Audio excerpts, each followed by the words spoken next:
Assalomu alaykum, hurmatli tomoshabinlar. Bugun men sizlar bilan juda muhim masalani 1 avgustdan pensiyalarni qayta hisoblash mavzusini batafsil tushuntirib beraman.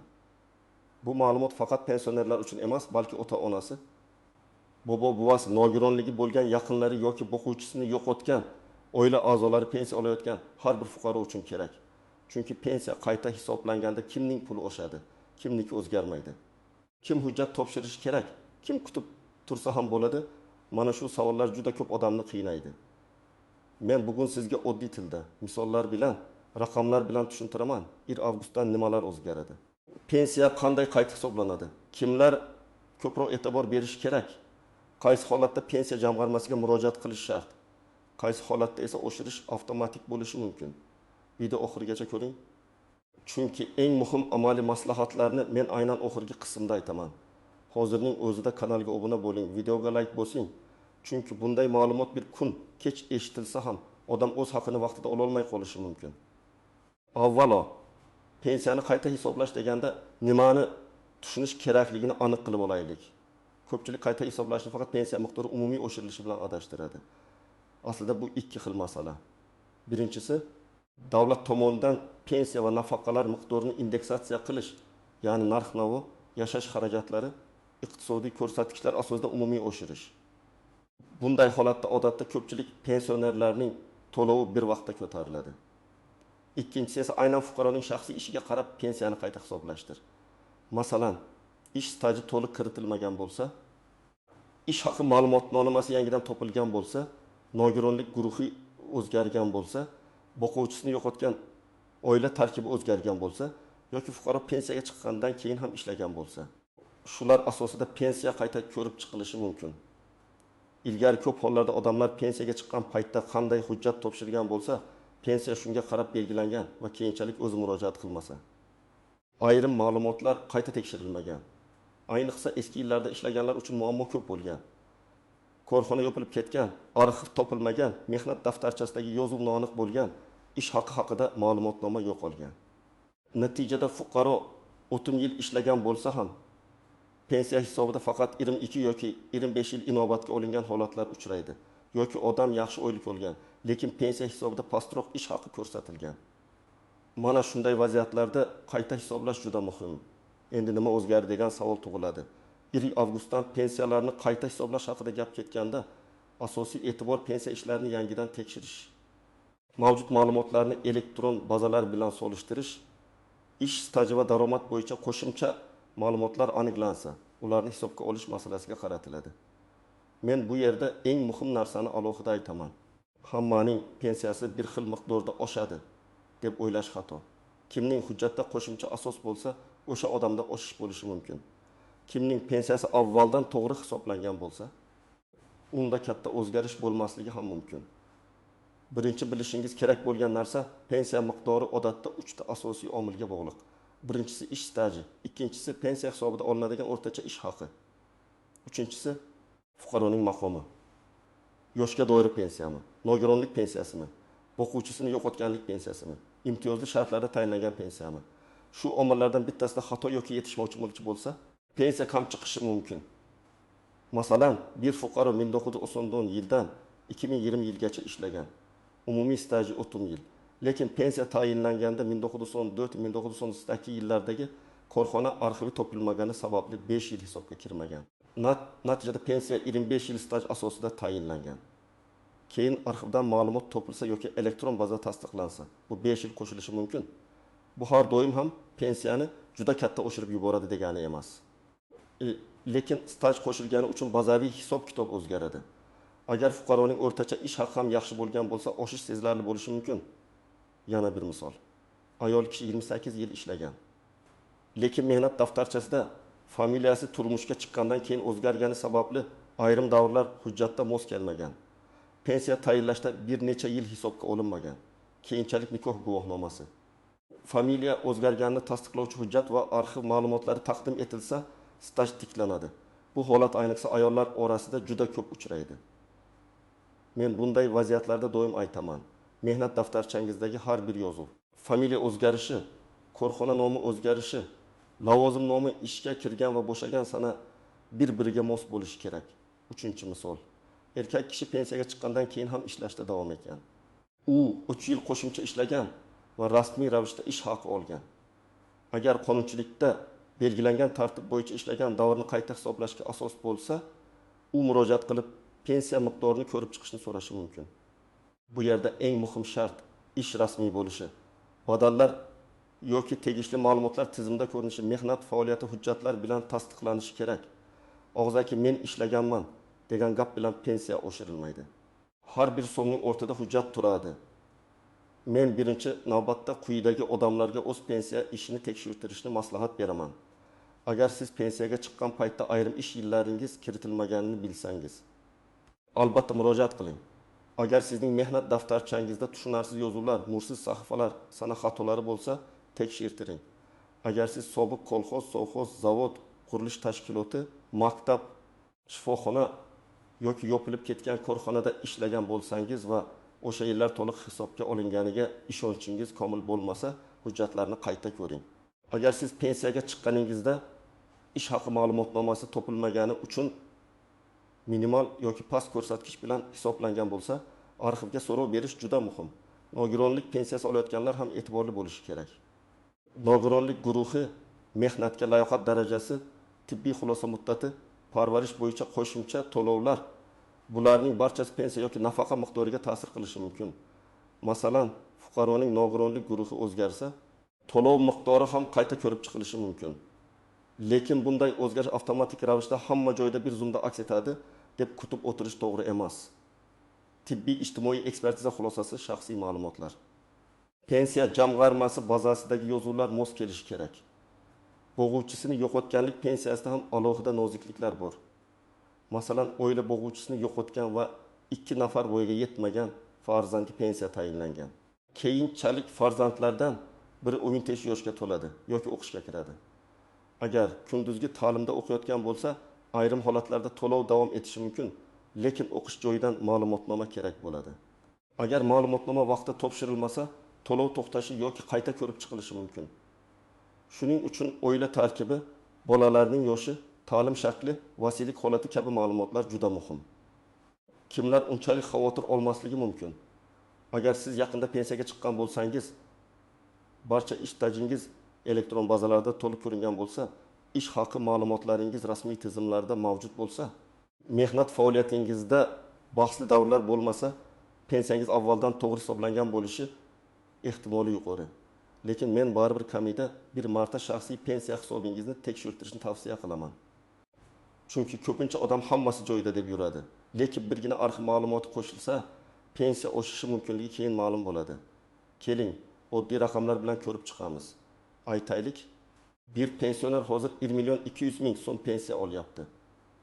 Uning pensiyasi 25 yil staj va ma'lum o'rtacha ish haqi asosida hisoblangan. Keyin 4 yil qo'shimcha staj topildi.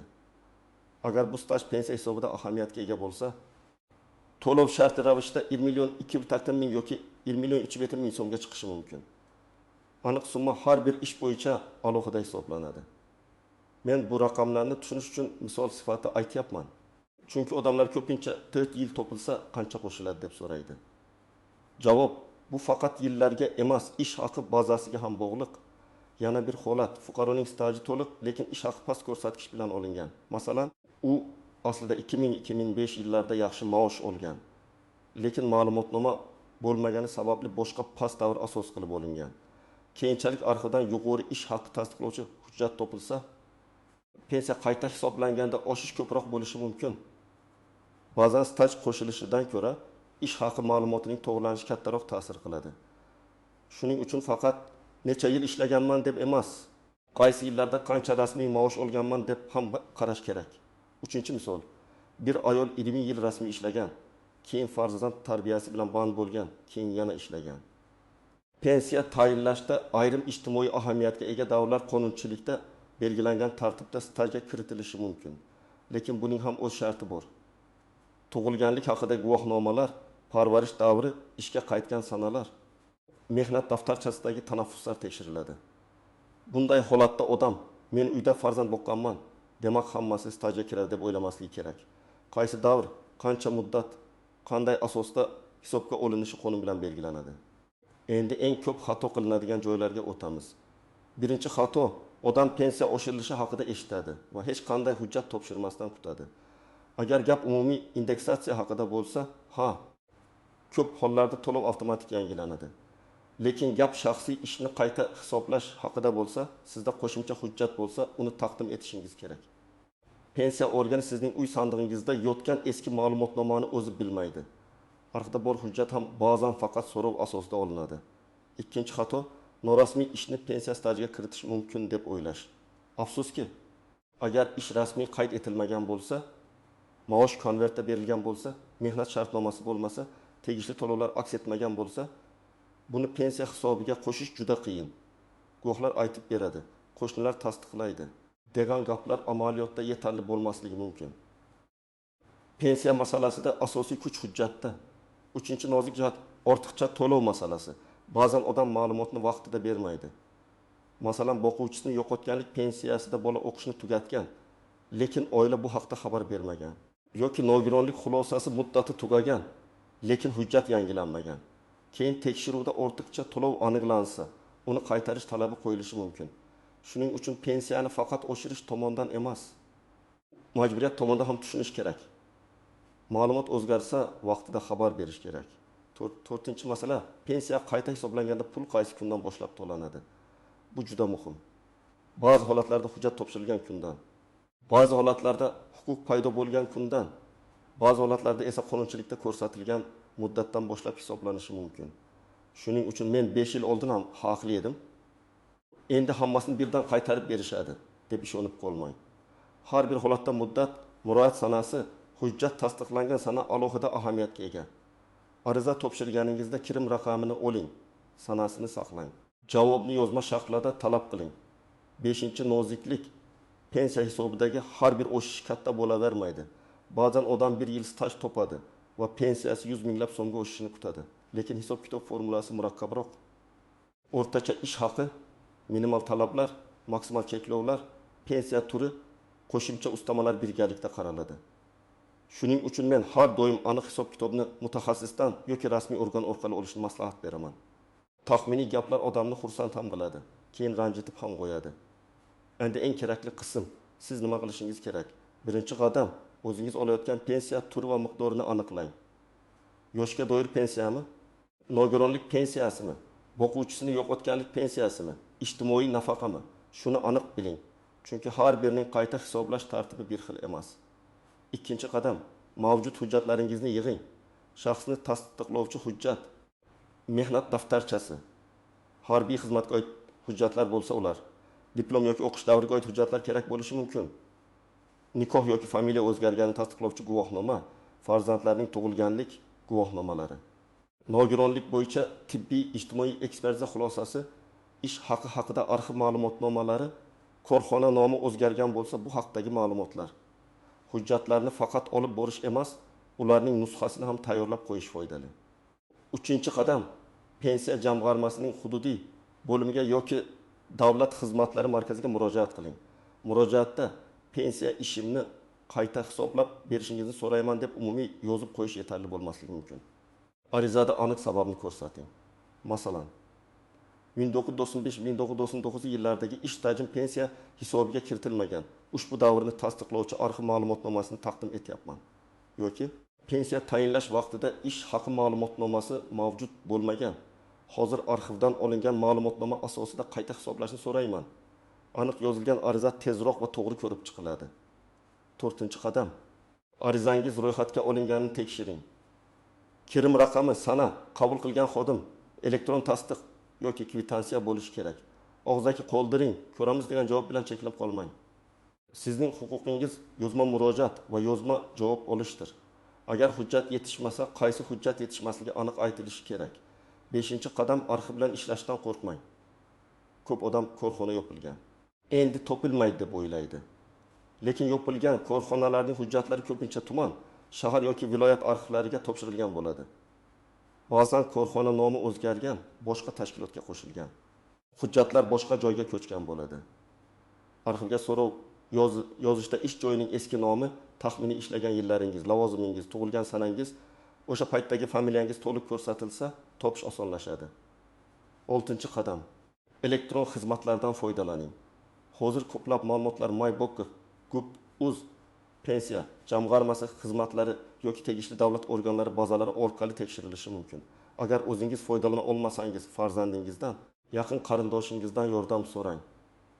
Lekin shaxsiy ma'lumotlaringizni begona odamlarga berishda ehtiyot bo'ling. Pasport ma'lumoti, telefon raqamiga kelgan kod, elektron imzo ma'lumotlari juda muhim. Bularni har kimga topshirish xavfli. 7-qadam, agar rad javobi olsangiz, sababini o'qing. Rad etildi degan javob oxirgi nuqta degani emas. Balki hujjat yetishmagandir. Balki arxiv ma'lumoti noto'g'ri rasmiylashtirilgandir. Balki siz noto'g'ri davrni so'ragandirsiz. Yozma rad javobida sabab ko'rsatilishi kerak. Shu sababga qarab qo'shimcha hujjat tayyorlash, yuqori turuvchi organga murojaat qilish yoki zarur bo'lsa sud tartibida huquqni tiklash mumkin. Men yana bir amaliy maslahat beraman. Pensiya masalasida telefon orqali eshitgan gapni yakuniy haqiqat deb qabul qilmang. Rasmiy javob yozma bo'lsin. Agar sizga o'shmaydi deyishsa, nima uchun o'shmasligini tushuntirib berishlarini so'rang. Agar staj kirmaydi deyishsa, qaysi norma asosida kirmasligini so'rang. Hurmat bilan tinch ohangda lekin aniq savol bering. O'z haqini bilgan odam ko'proq natijaga erishadi. Demak, 1 avgustdan pensiyalarni qayta hisoblash mavzusida eng muhim xulosa shuki, hammaning pensiyasi bir xil oshadi deb kutish to'g'ri emas. Oshish bo'lishi uchun ko'pincha asos bo'lishi kerak. Qo'shimcha staj, to'g'rilangan ish haqi ma'lumoti, maqom o'zgarishi, tibbiy xulosa, oila tarkibidagi o'zgarish yoki avval hisobga olinmagan hujjat. Kimning pensiya ishi avvaldan to'liq va to'g'ri bo'lsa, unda katta o'zgarish bo'lmasligi mumkin. Kimning hujjatlarida kamchilik bo'lsa, aynan o'sha odam bugunoq harakat qilishi kerak. Men sizga tavsiya qilaman, mehnat daftarchangizni, arxiv ma'lumotlaringizni, ish haqi hujjatlaringizni va pensiya tayinlangan paytdagi hisob-kitobni bir marta jiddiy tekshirtiring. Ayniqsa eski korxonalarda ishlagan bo'lsangiz, familiyangiz o'zgargan bo'lsa, ayrim yillar pensiyaga kirmagan bo'lsa yoki pensiyangiz kutilgandan ancha kam chiqqan bo'lsa, murojaatni kechiktirmang. Kommentariyada yozing. Siz yoki yaqinlaringiz pensiya qayta hisoblash bo'yicha murojaat qilganmisiz? Pensiya oshganmi yoki rad javobi bo'lganmi? Tajribangiz boshqa odamlarga ham foyda beradi. Videoga like bosing, kanalga obuna bo'ling. Chunki men bundan keyin ham pensiya, nafaqa, ish staji, arxiv hujjatlari va fuqarolarning ijtimoiy huquqlari bo'yicha aniq, tushunarli va amaliy ma'lumotlarni berib boraman.